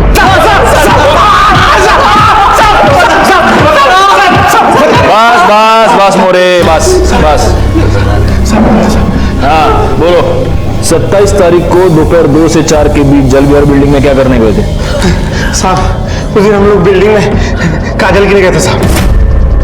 सुना बिरजू को छोड़कर हम लोग के साथ आई थी साहब। उसने बताया कि उसका पहला पति मदन काजल के उसको बहुत परेशान कर रहे हैं। उसने बताया कि चंपक सेठ ने उसको घर पे रखा है। वो चाहती थी कि मैं काजल को वहां से निकाल कर उसको दे दूं ताकि वो अपने पति को देखे और छुटकारा पा ले। साहब, ये पप्पू है, चाबी बनाता है साहब, इसकी हेल्प ली थी साहब। वो टॉप फ्लोर था, इसलिए जब भी कोई आ रहा था तो हम लोग भाग के छत पे जाके छिप जा रहे थे साहब। कितने बजे घुसे थे बिल्डिंग में? साहब, वो तकरीबन 2:45 बजे का टाइम था साहब। पप्पू ने बाहर वाले ताले की चाबी बना लिया था, सिर्फ लैच बनाना बाकी था। हम लोग बना रहे थे, तभी लगा कि लिफ्ट से कोई आ रहा है साहब। हम लोग भाग के छत पे जाकर छिप गए थे साहब। कौन था? पता नहीं साहब, झटका तो तब लगा जब वो भी आदमी अगर छत पे ही छिप गया, और लगभग 10-15 मिनट तो वहीं रहा। क्या किया उसने वहां पर?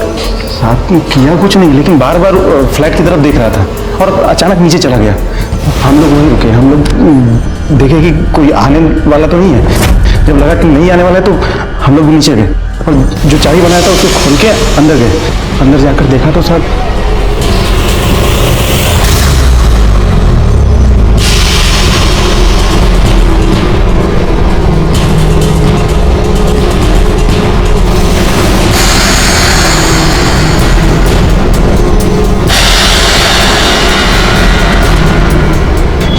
मरी हुई है। यार देख, ये कोई बड़ा लोचा लगता है। इससे पहले कोई हमें देख ले, यहां से निकल लेते हैं। उस आदमी को पहचान सकते हो? स्केच बनवा सकते हो उसका? हाँ साहब। सर, जिस दिन काजल का मर्डर हुआ था उस दिन सोना यादव और मदन का मोबाइल लोकेशन बिरजू के घर का दिखा है। और एक बात सर, सोना का मोबाइल भी वही लोकेशन पे बंद हुआ था। मोरे, इस बिरजू को उठा लो। हो सर। और इन दोनों को उसके गार्डिस के सामने बिठा दो। पता तो चला ये दूसरा आदमी है कौन।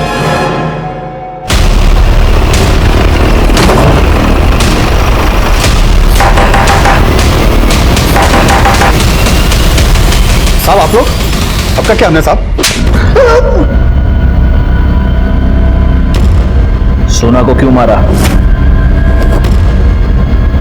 साहब मारा नहीं है साहब, सिर्फ ठिकाने लगाया था। मतलब? उस रात जब हम घर आए तो देखें दरवाजा खुला हुआ था। सोना, ये सब क्या हुआ? क्या हुआ सोना? अब सोना ने हमको बताया कि उसका पहला पति मदन, उसने आके उसे मारा है साहब। हमको लगा था कि तुम अपनी बिटिया के लिए परेशान हो रहे हो, लेकिन हमें अब पता चल गया है तुम काजल को बेचना चाहते हो, इसीलिए ढूंढ रहे थे ना उसे। हम अभी जाके पुलिस को तुम्हारे बारे में सब कुछ बता देंगे। सोना मर चुकी थी साहब, तो हमारे हाथ में चाकू और कपड़ों पे लगा खून देखकर हम समझ गए थे साहब, कोई भी हमारी बात का यकीन नहीं करेगा कि हमने सोना को नहीं मारा साहब। इसीलिए सोना को ठिकाने लगाने का ठान लिया हम साहब। दूर चाकू और मोबाइल फेंक दिया साहब। तो जब ये मदन पकड़ा जाएगा तब पता चली जाएगा कि तू सच बोल रहा है या नहीं। तब तक यहीं बैठा रहे और मिर्ची खा। सब गलती हो गई साहब, माफ कर दीजिए साहब। साहब सर, दरवाजे पे मिले 3 अननोन फिंगरप्रिंट्स का पता चल गया है। ये शंकर, पप्पू और प्रवीण के। और सर ये जो स्केच है ये पप्पू और शंकर ने बनवाया है। डालो इसमें। मैंने ही काजल को मारा है सर। मैं उसी दिन समझ गया था कि कुछ गलत हो रहा है, जब पापा ने आकाश से काजल के बारे में बात की और उसने भूल जवाब दिया। इसलिए मैंने उससे अकेले में पूछा तो उसने बताया कि उसी ने काजल का रेप किया था, लेकिन उसने मेरी कसम खाई थी कि वो दोबारा ये सब कुछ नहीं करेगा। इसलिए मैंने ये बात किसी को नहीं बताई, लेकिन मैंने उस पर नजर रखनी शुरू कर दी। आखिरकार वही हुआ जिसका डर था।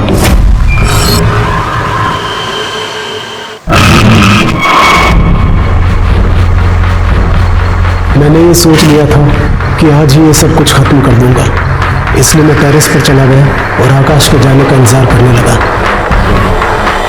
उसके जाते ही मैं फ्लैट में गया और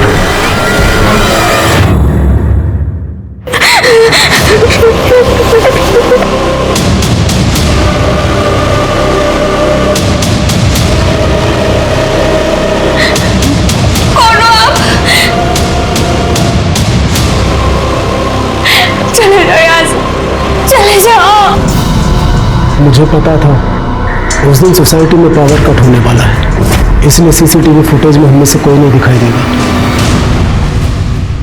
thank you uncle. Thank you तो हमें तुम्हें कहना चाहिए। और तुम्हारी काजल दीदी जहां भी होगी वो बहुत खुश होगी कि उसे तुम्हारी जैसी लॉयल फ्रेंड मिली। तुम बहुत बहादुर हो बेटा, ऐसे ही रहना। Thank you uncle. एक 8 साल की बच्ची की अवेयरनेस की वजह से सारे गुनहगारों को अपने किए की सजा मिल गई। मदन को सोना के कत्ल के जुर्म में, प्रवीण और आकाश को काजल पर रेप करने के जुर्म में और नितिन को काजल का खून करने के जुर्म में सजा हुई। काजल के पिता बिरजू को पुलिस को गुमराह करने के और सबूत मिटाने के जुर्म में सजा हुई। और काजल की मां सोना अपने ही स्वार्थ का शिकार बन गई। ये सारे लोग अपने किए की सजा भुगत रहे थे, बस एक मासूम काजल थी जो इन वाहियात स्वार्थी लोगों की वजह से अपनी जान गंवा बैठी। मैं सीनियर इंस्पेक्टर राजेश यादव आपसे विदा लेता हूं, दोबारा मिलूंगा। तब तक सतर्क रहिए और देखते रहिए क्राइम पेट्रोल दस्तक, क्योंकि मकसद बताना नहीं बचाना है। जय हिंद। क्राइम पेट्रोल के ऐसे ही मजेदार एपिसोड्स देखने के लिए हमारे चैनल को सब्सक्राइब करें